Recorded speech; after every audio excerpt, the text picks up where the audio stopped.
En fait, il y Puisque a, j'ai beaucoup de respect pour vous, je me dis, mais si une si grande dame comme ça me cherche, c'est que vraiment j'ai de la valeur. effectivement, vous avez de la valeur, effectivement. Et je profite de l'occasion pour dire bonsoir à tout le monde. Et je vous demande de tapoter et de liker le direct, s'il vous plaît. Monsieur Eninam, vous Oui, qui êtes madame. sur le terrain, dites-moi, le Oui. bol de maïs est à combien? Bon, et merci, madame. D'abord, est-ce que vous pouvez me permettre de dire ce pourquoi, au moins moi-même, je suis là d'abord, puisque la charité bien ordonnée commence par soi-même. Allez-y. Je voudrais d'abord commencer par passer mon message, D'accord. et après, bon, voilà, et on peut passer aux questions-réponses.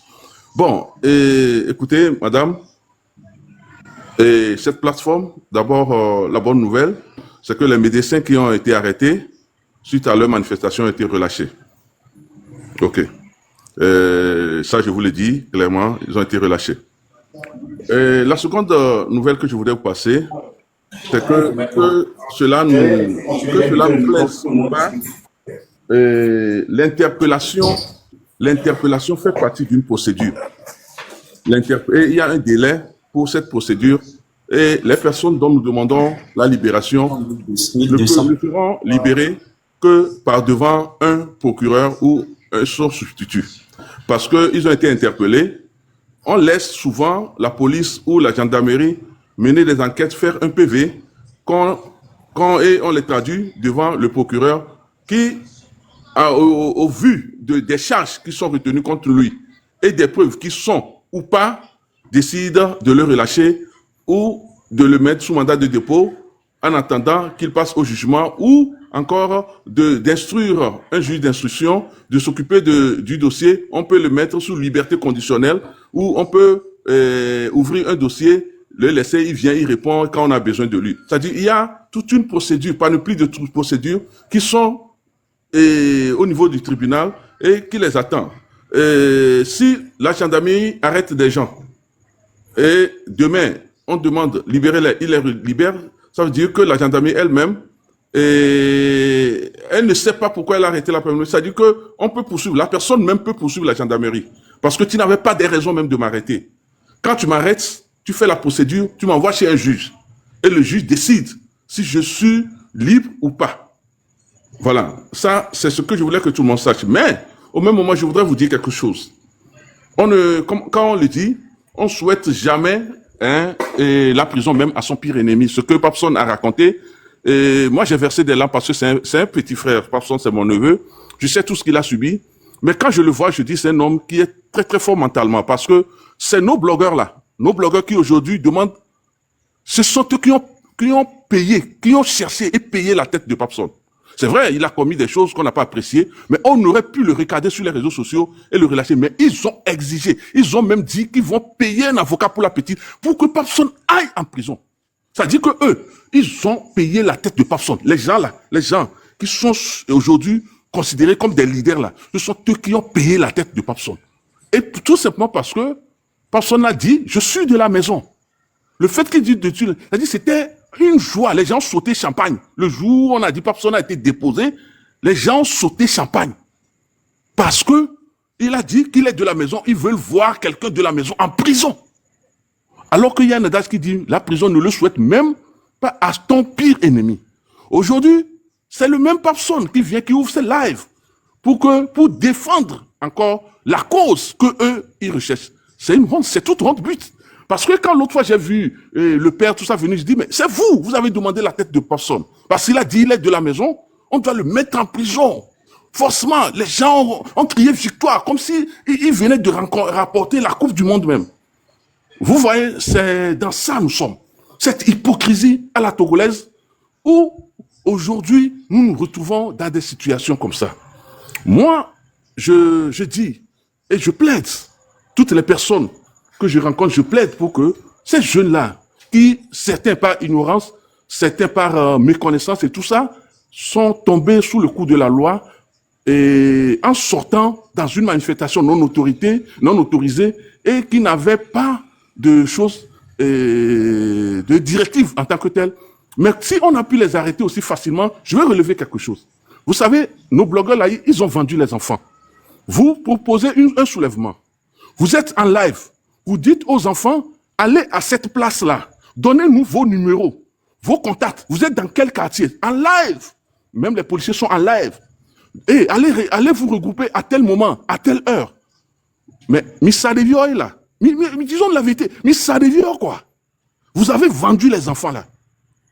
Parce que quand on parle de soulèvement là, quand tu quittes la maison, tu vois la foule ici, tu rentres dedans. Tu vois la poule là-bas, tu rentres dedans. Mais ils ont demandé aux enfants de rester à des endroits bien ciblés et bien nommés. Mais ça dit, mais ça devient quoi? Aujourd'hui, il faut que les responsabilités, chacun arrive à faire sa part de responsabilité.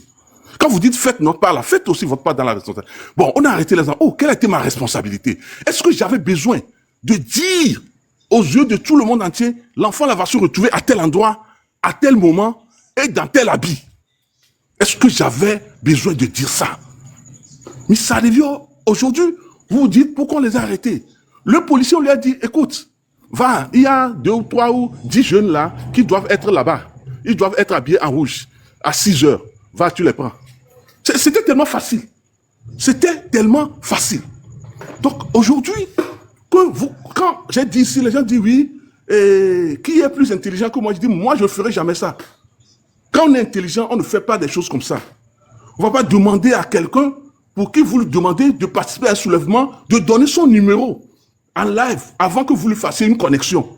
Il n'y a aucune organisation. Mais soit mobile, soit ça.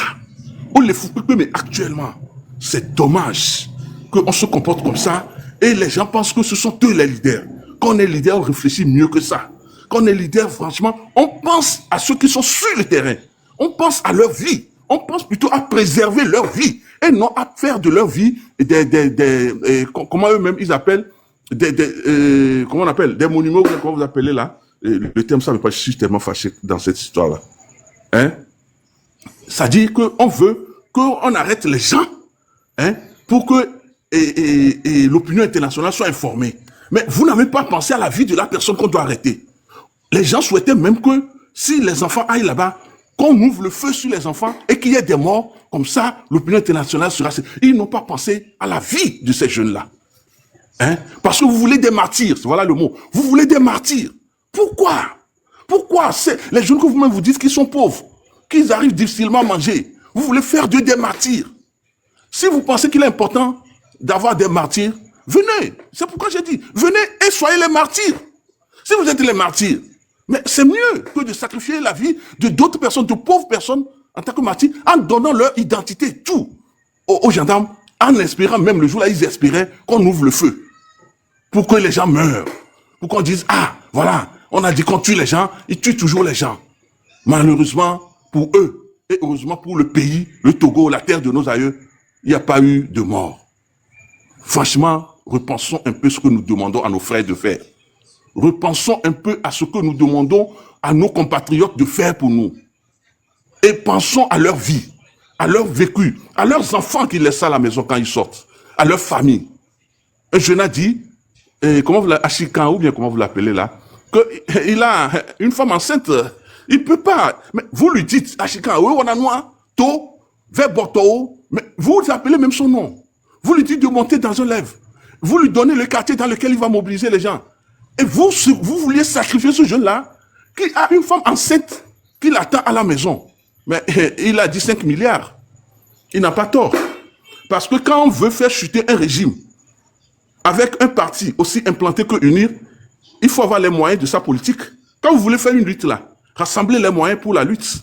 Quand vous entendez à des endroits où on vous dit qu'on a fait chuter un régime là, les gens ont mis les moyens. Hein. Ce n'est pas 100 euros, ce n'est pas 500 euros, ce n'est pas 2000 euros. Hein. Les gens ont mis des moyens. Hein. Si vous n'avez pas les moyens là, n'allez pas.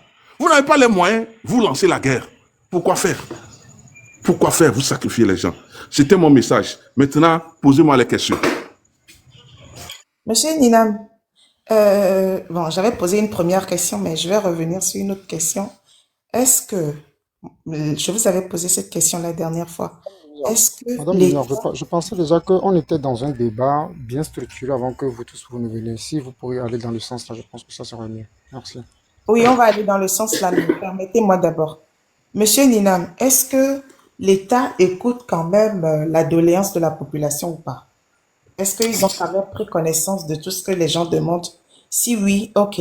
La deuxième question est de savoir quel est le prix d'un bol de maïs, s'il vous plaît. D'accord. Et la première chose, l'État écoute et a l'obligation. Ça dit que quand on dit l'État, l'État est au service, le gouvernement est au service des populations. Et donc, il n'y a même pas, cette question ne devrait pas être posée. Peut-être c'est ce qui se passe qui met les doutes dans la tête des gens. Sinon, le gouvernement sait pourquoi il est là. Le gouvernement écoute. Ce n'est pas parce que le gouvernement ne réagit pas spontanément que le gouvernement n'écoute pas. C'est pas parce que le gouvernement ne réagit pas spontanément et automatiquement que le gouvernement n'écoute pas. Je pense que le gouvernement, pour faire sa politique sociale, se base sur ce que nous disons là, les doléances que nous émettons là, les trucs que nous disons, c'est ça qui édifie la politique sociale du gouvernement. Donc, je peux vous dire oui, si c'est le oui que vous voulez entendre, sinon, c'est un grand oui que le gouvernement écoute. Et le gouvernement est tenu de mettre ça en pratique, puisque le gouvernement ne peut même pas mettre en place une politique sociale sans tenir compte de tous ces paramètres-là. Maintenant, par rapport au bol de maïs, je pense que le bol de maïs est de 500 à 650, ça dépend de l'endroit où vous l'achetez. C'est-à-dire, il y a des femmes qui viennent et vous pouvez directement l'acheter chez les femmes, peut-être au grand, c'est-à-dire au marché, les femmes qui atterrissent déjà du voyage, c'est moins cher. Dans les quartiers, c'est encore un peu plus cher. Jusqu'à, je pense qu'à des endroits, même ça va jusqu'à, à un moment, je pense que c'est allé jusqu'à 700. Mais je sais pas, je pense que ça c'est diminué un peu. Sinon, dans les quartiers, ça peut aller jusqu'à 600, 650. Ok. Monsieur Ninam, gardez l'écoute. Je donne la parole à Monsieur Jérôme et on revient vers vous tout à l'heure. Monsieur Jérôme, Non, vous avez la D'accord. parole. non, en fait, monsieur Adodo était là avant moi. J'ai Ok, profité pour Monsieur saluer Adedo, vous avez la parole. Elinam. grand frère Nina, Merci. grand frère Nina, bonsoir. Effectivement. Bonsoir. Bonsoir. J'ai Bonsoir, une grand frère Nina, motion comment vous pour. allez? J'ai une S'il vous motion pour plaît, vous Elinam. ne pouvez pas parler tous au même moment. S'il vous plaît. Monsieur Adodo, vous avez la parole. Merci. Ok. Bon, merci beaucoup. Moi, j'ai une préoccupation très, très importante ce soir. Je viens d'écouter Monsieur Eninam et franchement, bravo à vous. Bravo parce que quand on entend dans votre intervention, il y a de quoi se révolter. Vous avez dit des choses qui sont bien, vous avez dit certaines choses qui révoltent, mais bon, voilà, chacun est libre de dire ce qu'il pense. Alors, j'aimerais dire ceci ce soir que nous avons une lutte. Et la lutte qu'on a commencée, peu importe ce que les gens vont faire, tout ce que les gens vont dire sur les réseaux sociaux pour nous décourager, je pense que ça ne passera pas. On va aller jusqu'au bout de cette lutte.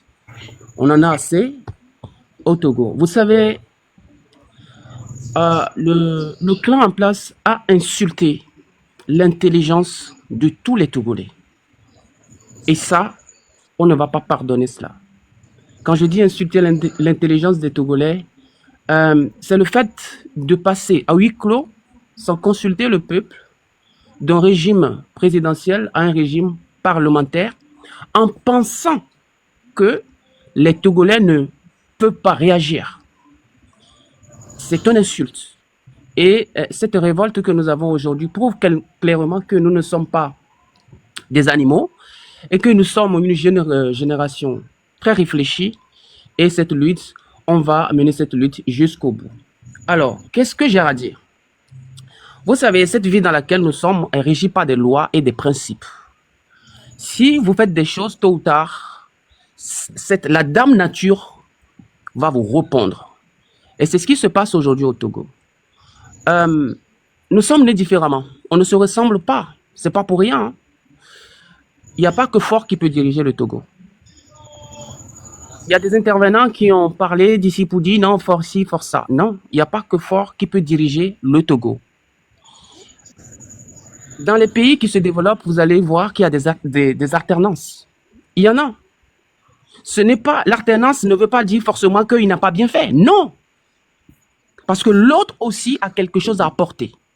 Tu finis ton mandat, tu pars. Que tu es le plus intelligent ou pas, tu finis ton mandat, tu pars. Mais au Togo, on a dépassé ce niveau-là. Au fait, au Togo, on est passé clairement de régime. On est dans une monarchie où le président refuse clairement de partir et il fait tout. Il fait tout pour se maintenir au pouvoir. Aujourd'hui, nous sommes à la croisée des chemins. Il n'y a plus aucune discussion parce que Paston a dit tout à l'heure que avec le régime en place, avec le soulèvement, est-ce que le gouvernement a encore une chance de changer les choses? Moi, je pense qu'il n'y a plus rien à faire avec ce gouvernement-là. Un gouvernement qui a endetté le pays, surendetté même, je veux dire. Qu'est-ce que vous voulez faire avec ce gouvernement? Il faut qu'il parte pour que le Togo reprend son destin en main. D'autres ont parlé ici du Bénin qui se développe, le Bénin et la Côte d'Ivoire qui se développent malgré tout et tout ça. C'est un faux problème. J'ai dit ceci, quand vous regardez au Bénin, la façon dont le Bénin se développe, c'est incroyable, c'est spectaculaire. Mais est-ce que un petit pays comme le Togo, est-ce que nous voulons ce modèle de développement au Togo? Je ne pense pas que le Togo a besoin de copier qui que ce soit. Parce que quand vous regardez la Côte d'Ivoire, vous regardez le Bénin, excusez-moi, je respecte tous ces pays-là, leur modèle économique, c'est bien, mais pour moi, pour le Togo, ce n'est pas ce modèle dont on a besoin au Togo. Le Togo est un tout petit pays, nous avons suffisamment de recherches au Togo pour développer le pays, pour ne pas aller chercher à surendetter le pays. Non, le Togo n'a pas besoin de ça. Même si on doit aller demander de l'argent à l'extérieur parce qu'un pays ne peut pas se développer en autarcie, ça c'est clair. Il faut des partenaires économiques et tout ça. Mais il faut avoir des dettes maîtrisées. La dette du Togo n'est pas maîtrisée. Parce que quand vous prenez de la dette, quand vous prenez de l'argent chez les bailleurs, il faut savoir quoi faire avec cet argent. Pour que cet argent soit rentable pour le pays. Le Togo est surendetté aujourd'hui plus de 4 000 milliards. On n'a pas d'industrie pour la jeunesse. On n'a rien. Comment voulez-vous qu'on continue encore avec ce clan? Je suis désolé. On ne peut plus continuer avec ce régime. Et ma dernière chose, qui est très très importante encore que je dois ajouter, est que le Togolais désormais doit être vigilant. Nous sommes en train de faire cette lutte, mais j'ai l'impression qu'on oublie quelque chose qui peut se passer au Togo à tout moment. Dans les jours à venir, ça peut se passer. C'est un potentiel coup d'État, un fort coup d'État au Togo, comme dans un autre pays de l'Afrique centrale, je taire le nom, tout le monde le sait. Ce faux coup d'État peut mettre un coup de marteau terrible sur notre pays. C'est-à-dire, la France, je vais le dire, peut faire un coup d'État au Togo pour nous faire croire que Faure n'est plus président de la République. Ils vont nous donner quelqu'un et cette personne va maintenir ce système, va maintenir leurs accords coloniaux en place et laisser le Togo toujours dans ce que nous connaissons aujourd'hui. Alors, j'appelle à la vigilance accrue. Je demande à toutes les personnes qui ont le pouvoir d'envoyer un message clair à la France que désormais, le peuple togolais est levé comme un seul homme.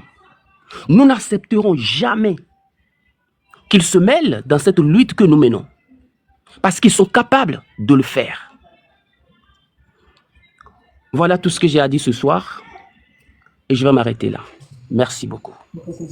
Ok. Je peux rapidement répondre à deux mots. Par rapport aux dettes... Je pense que ici... Ah ok, monsieur, vous voulez répondre? Ok, monsieur, là, vous pouvez... Oui, je voulais répondre. Par rapport aux dettes extérieures, vous savez, il ne faut pas embobiner les gens. C'est vrai, le Togo a une dette extérieure de 4 200 et quelques en 2024. Le Bénin a une dette extérieure de 6 900 et quelques. 6 900 et quelques. La Côte d'Ivoire a une dette extérieure de 31 400 et quelques. Quand vous parlez là, vous voulez donner les chiffres du Togo là, et vous voulez le comparer avec certains pays là, comparez aussi leurs dettes. C'est parce que le président Faure a voulu limiter les dégâts au niveau des dettes. Vous dites le Togo est surendetté, vous mentez. Quand on prend le Bénin, qui est à 6 900 et quelques, disons 7 000, et le Togo qui est à 4 200 et quelques, vous nous dites qu'on est surendetté par rapport au Bénin, et même vous, j'osais dire qu'on est surendetté par rapport à la Côte d'Ivoire, qui est à 31 200 et quelques. Mais soyons sérieux. Ça dit que vous voulez quelque chose, mais demandez-le et ayez ça dans la sincérité. Soyez un peu honnête avec vous-même quand vous avancez les chiffres, parce que vous savez lire les chiffres, mais quand vous voulez faire la comparaison, lisez les chiffres aussi de l'autre côté pour que la comparaison soit établie. Vous comprenez? Donc aujourd'hui, au Togo, comme vous l'avez dit, chaque pays, chaque institution fait son choix. Je me surendette ou bien je m'endette proportionnellement à ce que ma population ou bien la population de demain peut supporter. Parce que ça ne sert à rien aujourd'hui. Moi, je vous dis, aujourd'hui, si le président Talon part, celui qui viendra aura tous les problèmes par rapport à cette dette. Si le président Ado part, celui qui viendra aura tous les problèmes par rapport à cette dette. C'est-à-dire que nous sommes dans une situation où il faut, nous, nous faire des, nous faire que nous, on va aller au et vieux la tête là. A même nous a fait que nous, on va aller au à Huikobo, tout d'arena, vu, on la coco, rien, un jour. Et Fébé Nyakemile Boulan, dites la vérité, mon frère. Maintenant, si vous avez un choix pour dire le président Faure must go, je respecte votre choix. Vous ne voulez pas de lui. Vous êtes libre de ne pas vouloir de lui. Mais ne croyez pas que c'est parce que vous ne voulez pas de lui que, oui, tout le monde ou tous les Togolais ne doivent pas vouloir de lui. Hier, l'autre fois, je vous ai dit ici, il sort d'une famille biologique et une famille politique. Et cette famille politique, elle est implantée de Anéro jusqu'à Saint-Cassé. Ne serait-ce que ça, vous devez réfléchir par deux fois pour dire, on ne peut pas simplement lui demander de partir comme ça. Par respect à sa famille politique. On ne peut pas lui demander simplement de partir comme ça. Respectons-nous. On peut lui dire, on n'est pas d'accord avec toi. Pour nous, tu ne fais pas bien. Pour nous, vous ne faites pas bien, je veux dire. Pour nous, ce que nous attendons, vous n'avez pas atteint nos objectifs. Mais, par respect à sa famille politique, on ne peut pas se lever et dire, Faure must go. C'est des mots nuls que vous avancez, Faure must go. Bon, par rapport à quoi? Vous savez, j'ai dit quelque chose l'autre fois ici, je le redis et je le répète. Quand le président Yadema est mort, les gens qui sont paniqués plus, c'est l'opposition. Et moi j'ai dit, mais c'est quelle hypocrisie? Vous vous êtes battu depuis pour dire que la personne là n'a qu'à partir. On dit, bon, ok, Dieu a mis fin à sa vie. Et c'est vous qui êtes paniqués, vous traversez les frontières, vous dites, on fait comment, on fait comment? Aujourd'hui, moi je vous dis, vous qui parlez là, on vous dit, vous pensez que c'est facile? On vous dit, Faure quitte aujourd'hui le pouvoir. La suite, c'est quoi? Dites-moi la suite. Vous-même, dites-moi la suite. La suite sera quoi? La suite, c'est quoi? Vous imaginez le Togo là, notre petit pays là, avec tout ce que nous avons là. Le président Faure, c'est lui qui maintient l'unité nationale. Ça, c'est un atout que vous ignorez. Le président Faure, c'est lui qui maintient... Vous comprenez? Donc, un instant. Oui. Et Jérôme, tu veux motion, c'est ça? Non, pas, C'est la pas de motion que tu motion. veux parler. Attendez, il chute et tu vas prendre la parole. Je pense que ce que la dame avait développé, la dame n'a pas juste posé une question. Monsieur Minam a développé, la dame a développé. Laissez toutes les personnes développer et puis on rebondit tous ensemble. C'est mieux. Ok, que je m'arrête là alors. Je m'arrête là. Si vous trouvez que je prends trop de temps, je m'arrête là. Et après, je peux revenir si vous souhaitez. Merci. Motion. Ok. J'ai une motion pour Monsieur Ninam. Brave, Motion. brave, prends ta motion d'abord. À deux doigts, un instant. Brave, vas-y. Ok, merci. Bonsoir, Monsieur Ninam. J'espère que vous vous portez bien. Vous savez, quand vous faites des discours politiques, dire que Monsieur le Président actuel, Faure Sozina, est celui qui garantit l'unité, moi, il faut éviter de dire ces genres de choses. Il n'est pas le seul à pouvoir garantir l'unité. Je ne dis pas que ça doit forcément être dans l'opposition, mais pas dans l'unir. Dans l'unir, on peut trouver des gens qui peuvent garantir l'unité. Et l'unité que vous dites que le président, le président garantit, c'est pas le président, c'est l'armée. C'est grâce à l'armée qu'il y a cette unité-là. S'il n'y a pas l'armée, comment il va faire? Donc, dire que c'est lui, c'est le problème qu'on a. Nous, quand on parle du problème du Veuillez pays, veuillez m'excuser, je vais juste intervenir là-bas. L'armée aujourd'hui a la confiance. C'est ça, ce que vous venez de dire là, ça rejoint ce que j'ai dit. Aujourd'hui, en qui l'armée place sa confiance? En qui l'armée fait allégeance? À qui l'armée fait allégeance? C'est ça. dans tout pays qui est normal, l'armée place sa confiance au président. L'armée ne choisit pas le président. Mais quand vous donnez un président à l'armée, l'armée doit placer sa confiance en ce président. Vous allez me dire que si demain l'opposition vient au pouvoir, on doit changer toute l'armée, ou bien le président qui viendra doit avoir peur de toute l'armée. L'armée, son rôle, c'est c'est-à-dire, l'armée n'a pas à choisir le président. On lui donne un président et il respecte ça.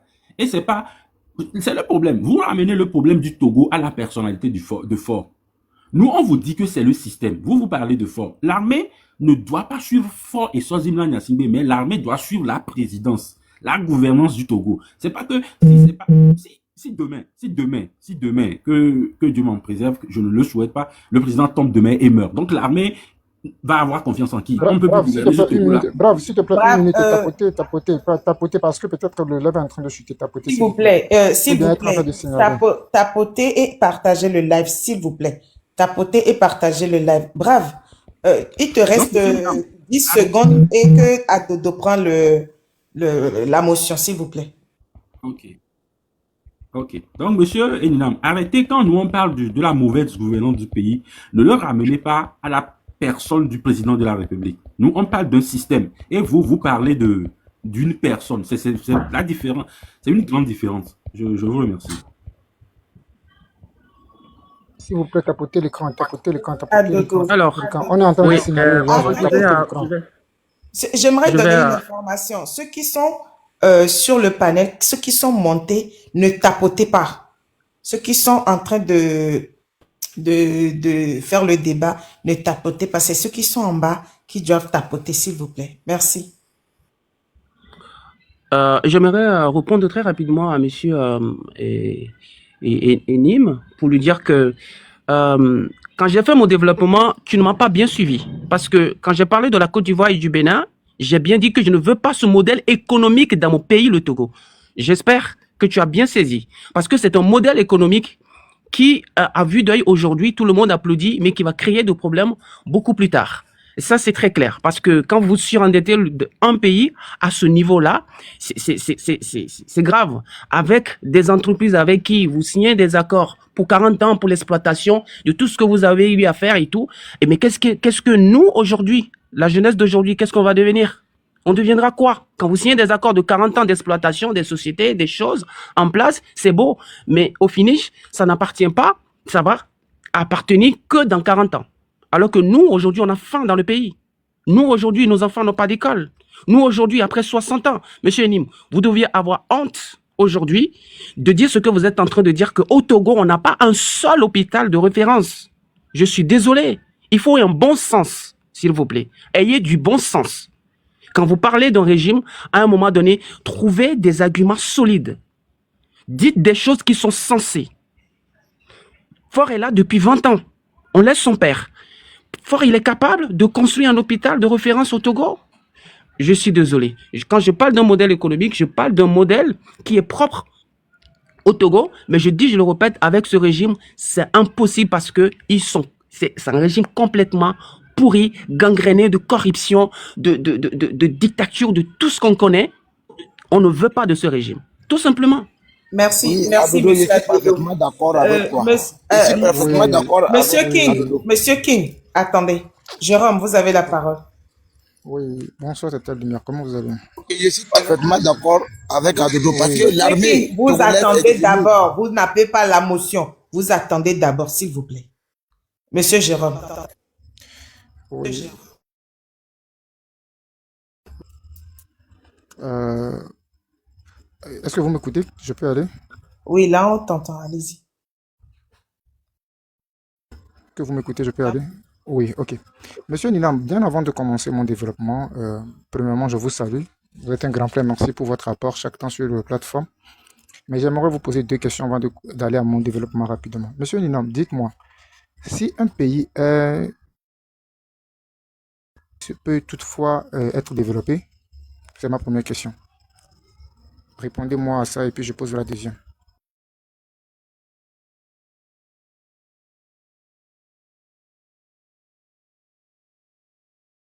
Pardon, monsieur Euh, Ninam est là?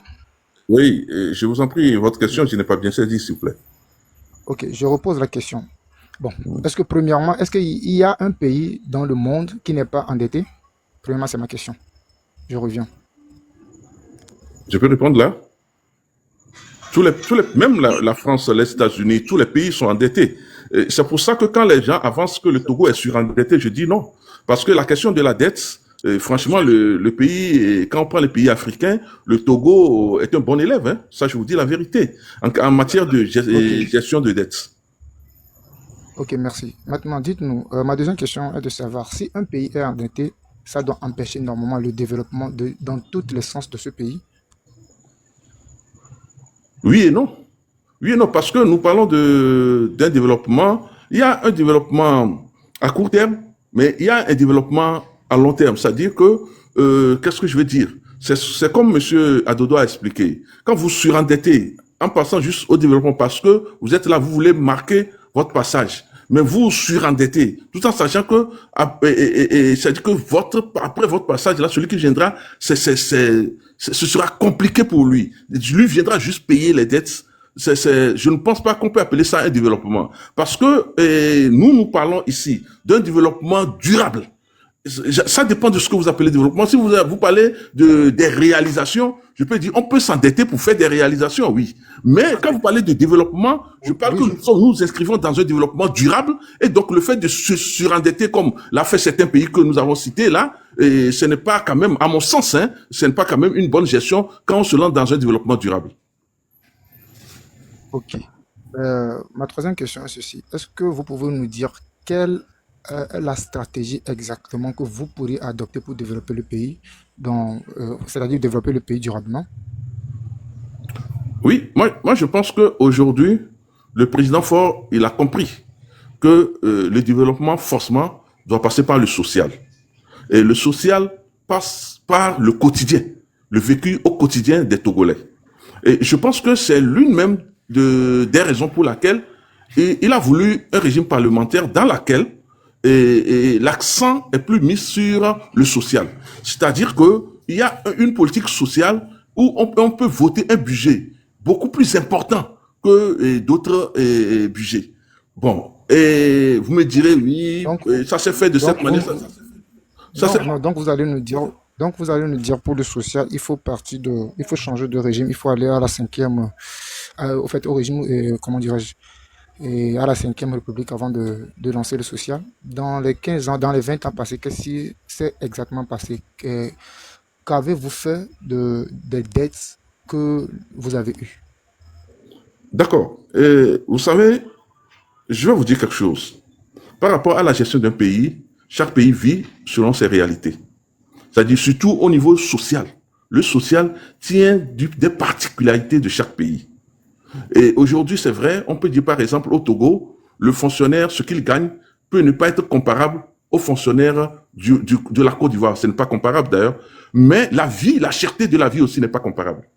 C'est-à-dire, qu'est-ce que c'est au gouvernement de chercher à savoir? Nous voulons maintenir l'équilibre d'une vie moins chère ou nous voulons mettre l'argent dans la poche des gens, mais tout en espérant, tout en sachant que ça va augmenter la cherté de la vie. Donc, c'est un choix par rapport aux aspirations du peuple. Et là où moi je dis, c'est-à-dire que le gouvernement a tous les indices, c'est-à-dire qu'ils ont des chiffres, ils ont même des rapports qui peuvent les orienter vers quel type de gouvernance ils peuvent pour le pays. Mais cela ne veut pas dire que cette gouvernance-là qui est au Togo peut être adaptée en Côte d'Ivoire. Parce que moi, je suis allé en Côte d'Ivoire, eux, ils s'en foutent de ce que demain sera fait. C'est-à-dire aujourd'hui en même temps. Donc là, il y a une cherté de vie et même ça les plaît. L'Ivoirien va quelque part, il claque de l'argent, il est fier, il est content. C'est comme ça que lui se montre. le Togolais n'est pas dans ça. Donc, la mentalité, l'éducation que chaque peuple a évolue avec le gouvernement qui est avec.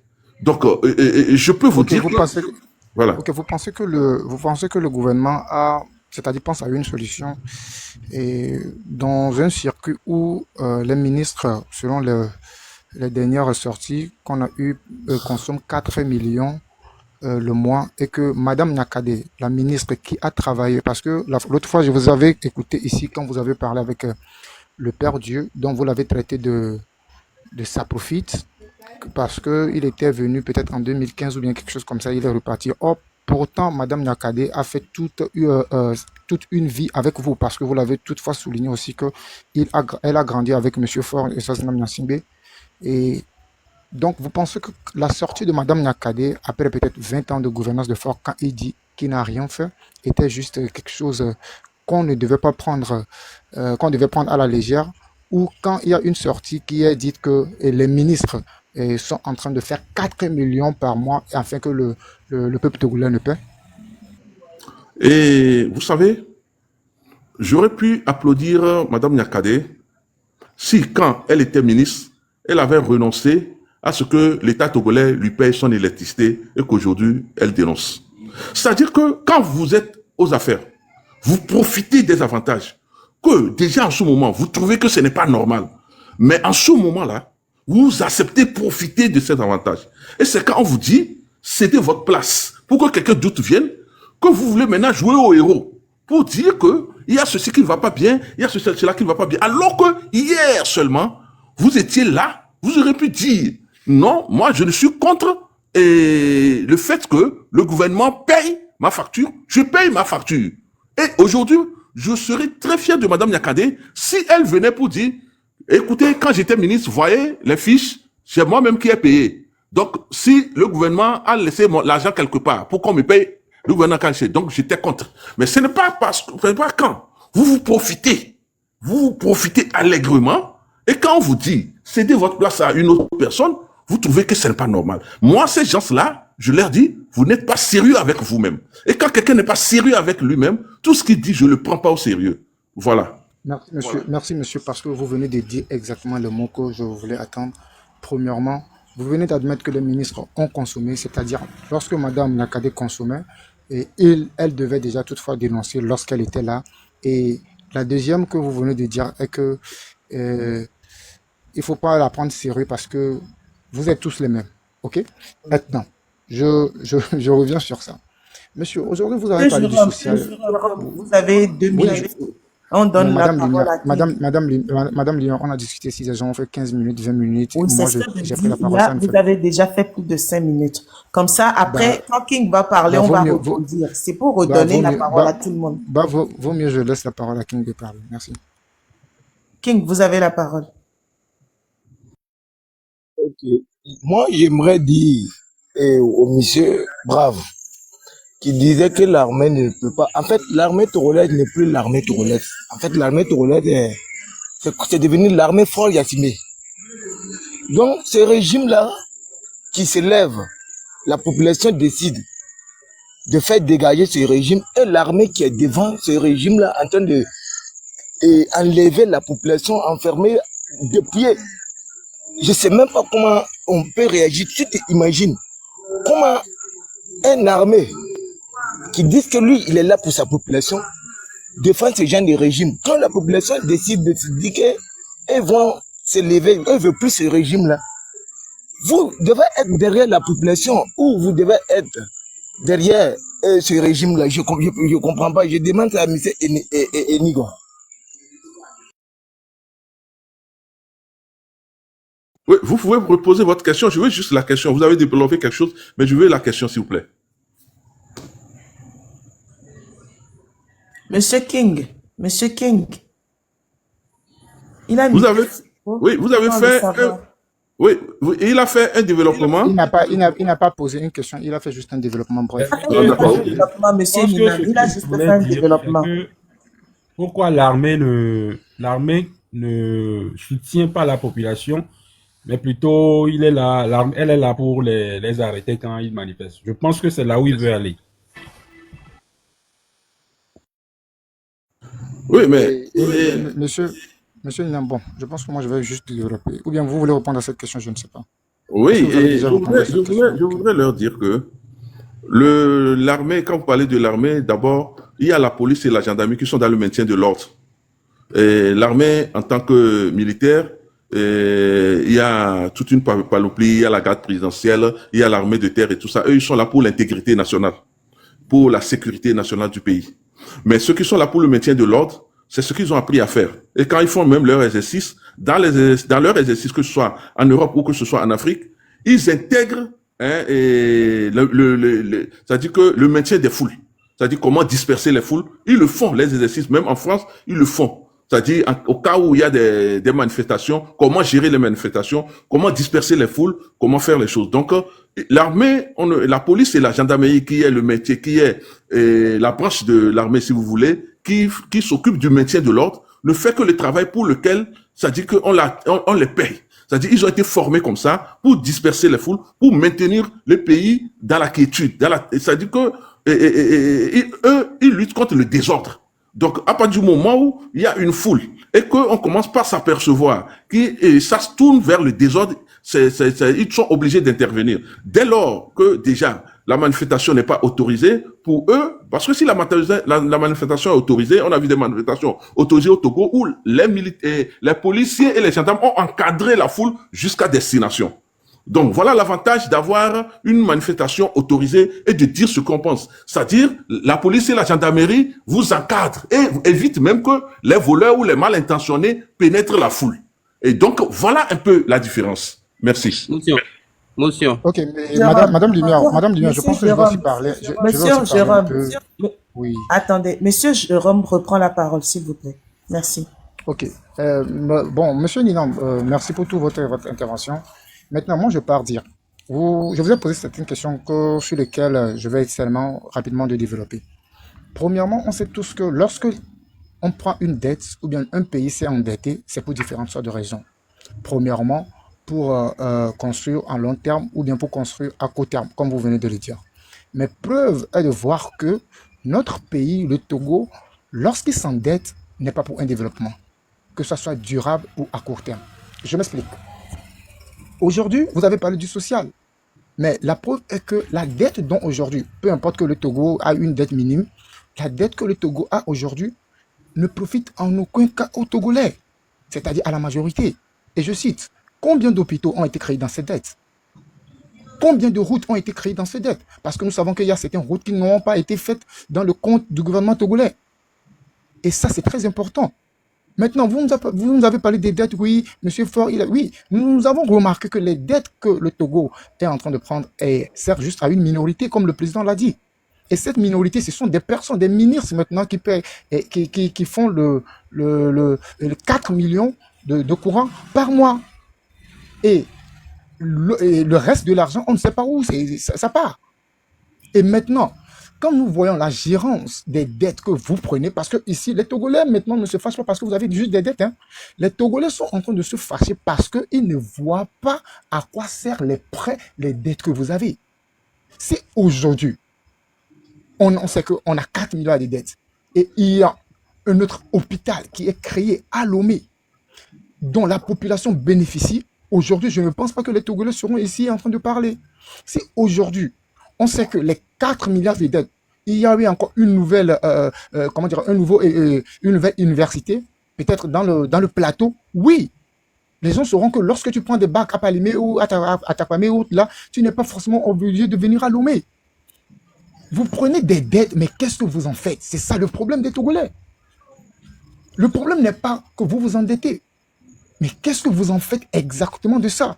C'est aujourd'hui quelqu'un avec lequel vous avez grandi toute votre vie sort et dit, dans 20 ans, vous n'avez rien fait, vous avez pris des dettes, c'est pour faire vos plaisirs.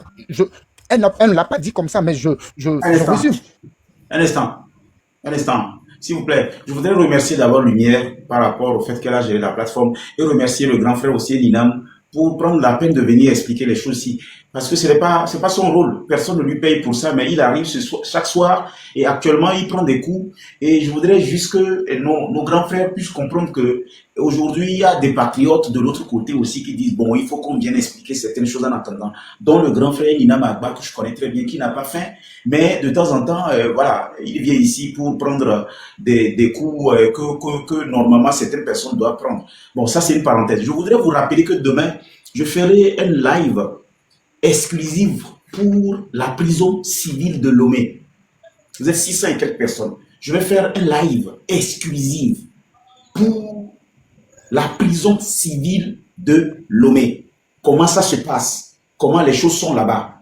Et j'aurais souhaité que demain, qu'on puisse être nombreux pour que je puisse être le guide. C'est-à-dire que je sois la personne je vais rentrer dans la prison. Parce que je suis rentré dans la prison. Comment on m'a accueilli? Je me rappelle quand on a ouvert la grande porte, les prisonniers ont crié « Wow, président Moutite, voilà là où le président Faure a enfermé tous ses compatriotes. » J'étais étonné. C'est ce qu'ils m'ont dit, je vous jure. C'est-à-dire quand on a ouvert la première porte, la deuxième porte où on rentre, on voit les prisonniers là. Quand on m'a fait rentrer dedans, les prisonniers, je ne sais même pas comment ils me font. Peut-être, je ne sais même pas comment ils ont fait pour me connaître. Ils disent « Oh, président Moutite, voilà là où le président Faure a enfermé tous ses compatriotes. » Le jour-là, je pensais qu'on va me sodomiser, on va me frapper. Attendez, Jo, Biwabi Dieu ça. Biwabi Dieu, un instant. Pour donner un avant-goût, c'est comme ça qu'on fait. Je vais vous donner un avant-goût. Comme ça, demain, vous allez venir. Et puis, on va faire le live. Un petit avant-goût. Je vais vous montrer comment je suis rentré et comment ils m'ont accueilli. Moi, je partage mon expérience avec vous. Vous ne voulez pas apprendre. Vous savez, voilà, mon mito, mais adiga, son toit. Yo, à mon dapa de namere pour voir pour cacaï. Ça dit, là, il pas mis à la vraie qui a mis à la vraie qui n'est pour l'una, mais amiato. Mais ce que nous que les boulaya, nyama m'a tétona me devenir prison.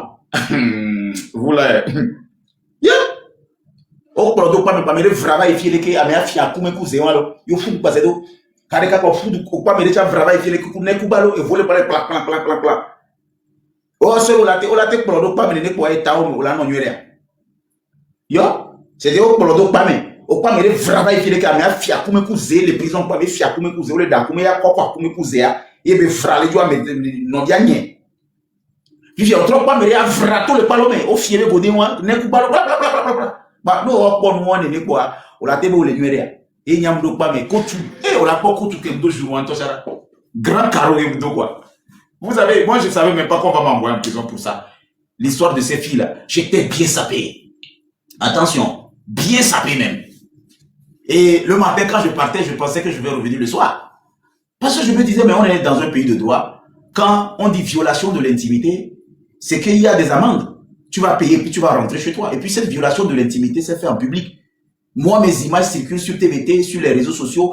Beaucoup de Togolais même violent l'intimité de certains ministres, des autorités. Vous utilisez leurs photos et tout.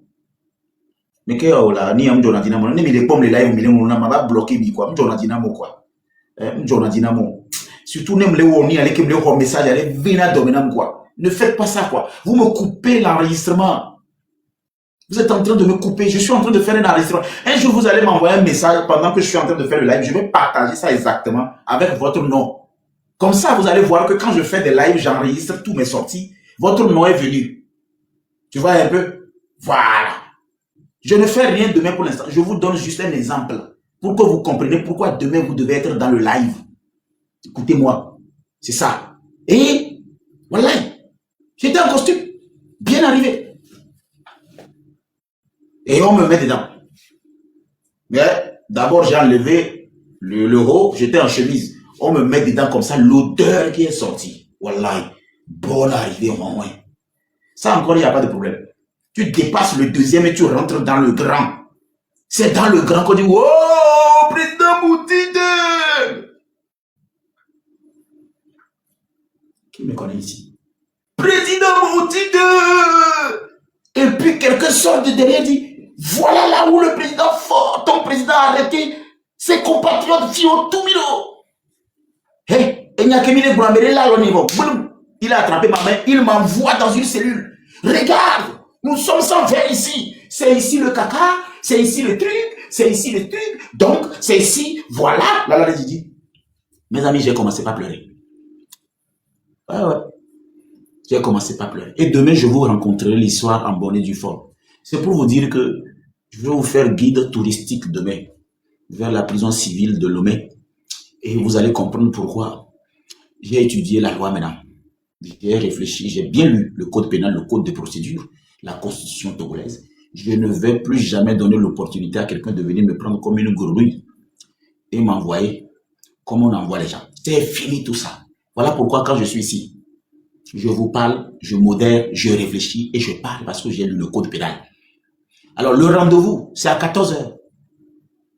14h du Togo. Je commence à 14h. Je vous fais le truc. Et on va commencer avec ce prisonnier. Avec tout le reste. À demain, 14h. Bon, grand frère Linam, vous étiez en train de parler, je vous écoute. C'était juste une petite publicité pour demain. Ok, c'est moi qui parlais. Et je prends aussi, Monsieur le Président, merci encore pour votre intervention. Et demain, nous serons là pour apprendre toujours de tout ce qui se passe au pays. Et comme grand frère Minam, je l'ai dit déjà que quand vous étiez allé là-bas, c'était les blogueurs qui ont payé pour que vous soyez là-bas. Là, je le dis toujours encore que grand frère Minam, je voulais souligner quelque chose là. Si des blogueurs dans d'autres nations peuvent payer pour que vous puissiez enfermer quelqu'un, s'il n'a même pas tort, je ne sais pas, alors il y a un problème. Alors il y a un problème. Alors vraiment, il y a un problème. Parce que vous ne pouvez pas nous dire ici que non, quand monsieur... Non, il n'y a pas de problème. Il n'y a pas de problème. Moi-même, je vais te répondre à ça avant que le grand frère... Il n'y a pas de problème. Je vais t'expliquer. Dans chaque pays, mets ton micro. Au moins ça, je vais répondre à ça. Il n'y a pas de problème. Dans chaque pays, on appelle quelque chose la clameur publique. Quand la clameur publique prend un niveau où l'autorité voit que beaucoup de personnes s'intéressent à quelque chose, on cherche à voir s'il n'y a pas une petite preuve flagrante. Et c'est sur ça qu'on poursuit. Ça veut dire que quoi? Ces blogueurs-là ont donné l'impression à l'État qu'il y avait un problème. Maintenant, vu notre constitution et le code pénal, cette clameur publique peut demander même au ministère public, c'est-à-dire au ministère de la Justice, d'ouvrir une information, même si c'est un préjuridictionnel, c'est possible parce que il y a quand même un fait qui fait que les gens crient. Et le fait, les blogueurs l'ont manipulé. Le fait, les blogueurs l'ont mal présenté. Le fait que c'est qu'on présente un monsieur en train de gronder une fille. Et on le présente comme si le monsieur était en train de le gronder parce que la fille a refusé d'être séquestrée. Ou bien la fille voulait être séquestrée pour être violée. Alors, la preuve flagrante, c'est qu'on a une image qui présente le monsieur en train de gronder la fille. C'est normal pour qu'il y ait une poursuite.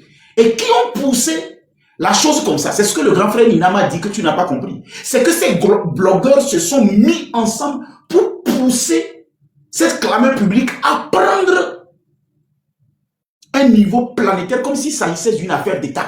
Ce n'était pas une affaire d'État.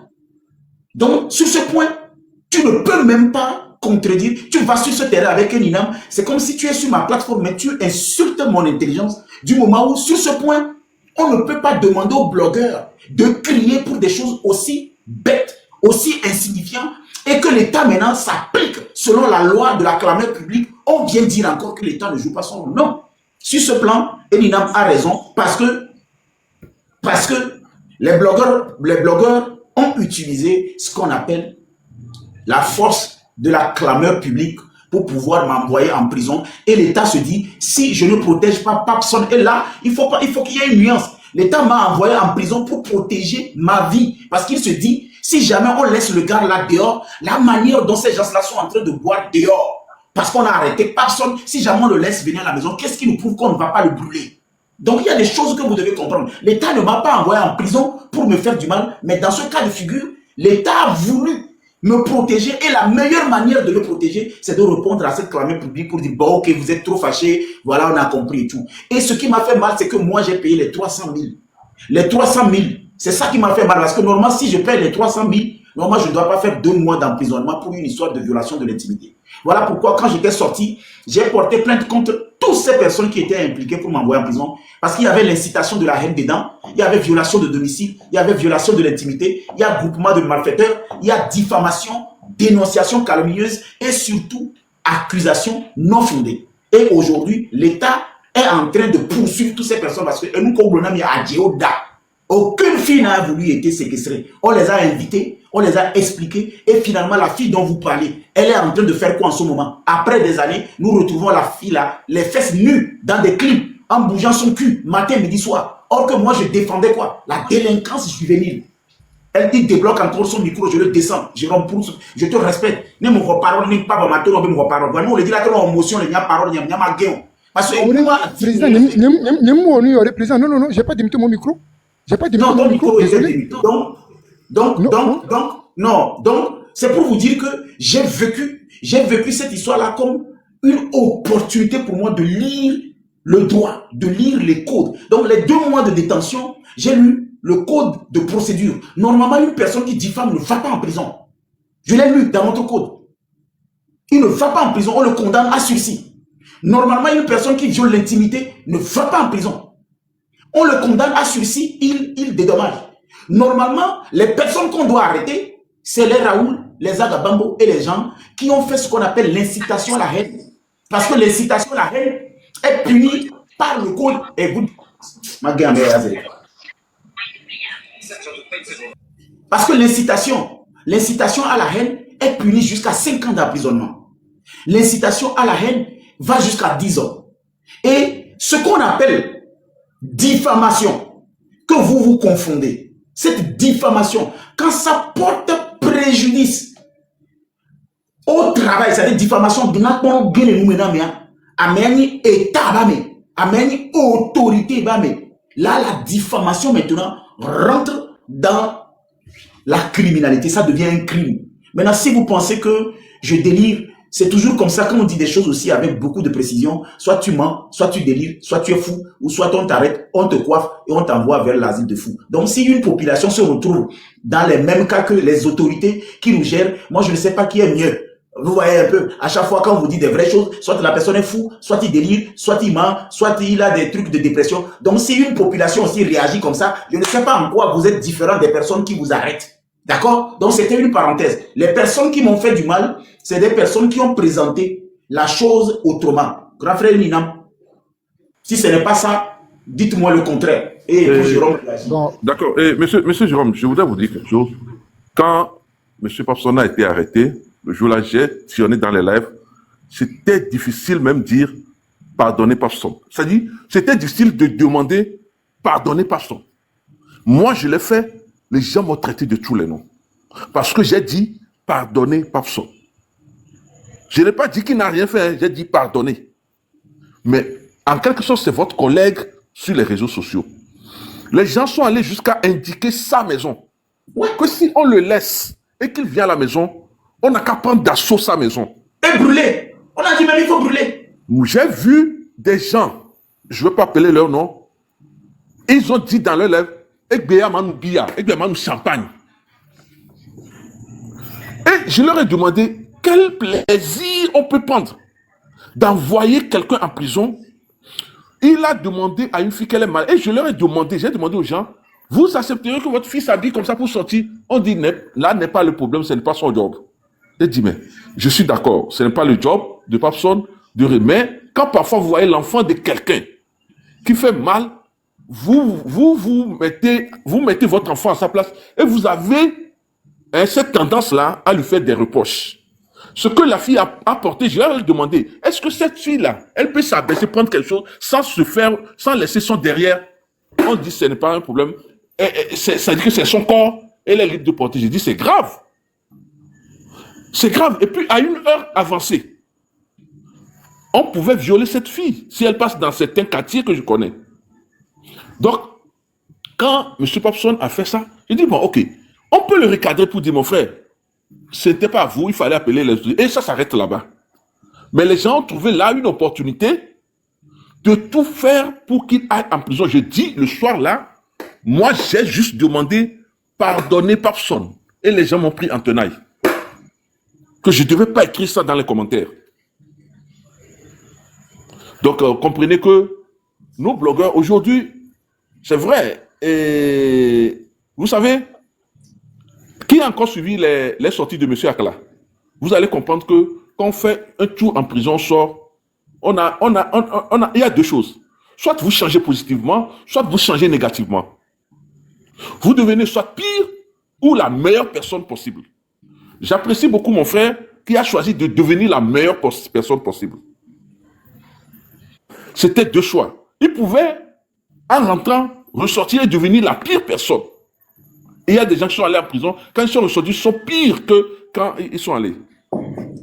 Parce que vous allez là-bas, vous allez apprendre comment on peut tuer facilement une personne. Ouais. Comment on peut voler facilement. Comment on peut, c'est-à-dire qu'on peut commettre des crimes facilement. Les gens vont vous apprendre ça. Mais c'est à vous de dire, je ne suis pas venu à cette école. Et vous ressortez, vous êtes venu à l'école de la vie. Apprendre que ça peut arriver à tout le monde. Non, là, grand frère, demain, là, on va revenir. C'est-à-dire, il ne faut pas qu'on quitte le débat. C'était juste une parenthèse. Demain, là, on va revenir sur l'histoire de la prison. Demain, ne vous inquiétez pas. Demain. Mais clôturez pas, Ok, grand frère. Grand frère, avant de clôturer page avant, je pense que King Bernardo Gossoa, ne peut pas m'étonner. Ok, vas-y. Si vraiment vous nous dites ce soir que le fait qu'on vous a mis en prison, c'était pour vous protéger, alors vous êtes mon grand frère. Est-ce que vous auriez aimé que je vous dise la vérité? Non, c'est parce que tu n'as pas compris pourquoi j'ai dit ça. Vérité qui est en bas de toi. Vérité 228. Il était là. Quand on m'a présenté devant le procureur de la République, il dit, j'ai deux choix. Soit rentrer chez moi, ou soit eux, ils me protègent. Et les informations dans un pays, si la justice togolaise, qui est en contact avec les renseignements, savent que les risques que je prends sont énormes et qu'ils doivent trouver une solution pour moi, c'est normal que tu puisses dire que tu vas me dire la vérité. Puisque quand ils m'ont amené, ils ne m'ont pas amené directement en prison. Écoute-moi, mon frère. Quand ils m'ont amené pour me prouver que je suis plutôt en sécurité enfermé à quelque part que de me laisser dans la nature ou dans la prison, ils m'ont envoyé là où on enferme les malades prisonniers. Eux ont donné des instructions pour que chaque personne qui doit me voir doit recevoir une autorisation venant de l'hierarchie. C'est pourquoi je n'ai jamais eu de visite. Alors, Jérôme, toi, tu n'as pas vécu ce que j'ai vécu. Ne me dis pas une seule vérité ce soir. Grand frère, quand je parle de vérité, maintenant, c'est à vous maintenant de m'écouter pour savoir qu'est-ce que je voulais dire. Je ne voulais pas... Ce que tu veux dire, c'est parce que j'ai 10 longueurs d'avance sur toi, parce que tu penses que l'État ne peut pas protéger quelqu'un en l'envoyer en prison. Toi, tu penses que quelqu'un... L'État ne peut pas... Président. Grand frère président, c'est là où vous vous trompez. Ici, là, vous vous trompez carrément. Ok, je vais me tromper. Je vais me tromper. Je vais me taire. Non, il a le droit de parler. Moi, je vais me taire. Au fait, Tari, tout ce que moi je veux dire ici est que quand le grand frère Papson était là, il est revenu de prison et il savait pertinemment qu'on lui avait protégé. Je ne sais pas si vous me comprenez. Hein. C'était moi, je te comprends. Moi, je te dis à la fin, je te parie même 200 000. Je te parie 200 000 qu'à la fin, tu seras ridicule parce que ce que tu veux dire, je sais, mais tu ne crois pas. Je te parie 200 000, mon frère. Maintenant, si tu veux, j'enregistre ce que tu veux dire en audio et après, je te joue ça. C'est-à-dire, moi, je vais muter le micro. Hein, ce que tu veux dire, moi, je l'enregistre en audio et après, je te joue ça. Tu prends le pari. Prends le pari, j'enregistre en audio ce que tu veux dire.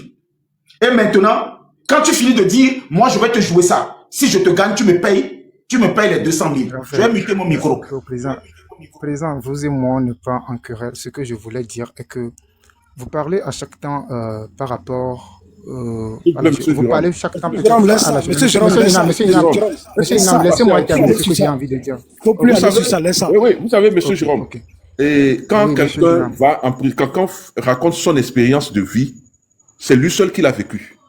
Et quand peut-être vous l'avez jamais vécu, et je ne vous le souhaite jamais. Donc, vous ne pouvez pas parler de ça avec lui. Laissez-le, il va digérer. Monsieur Ninam, est-ce que vous comprenez ce que je voulais dire?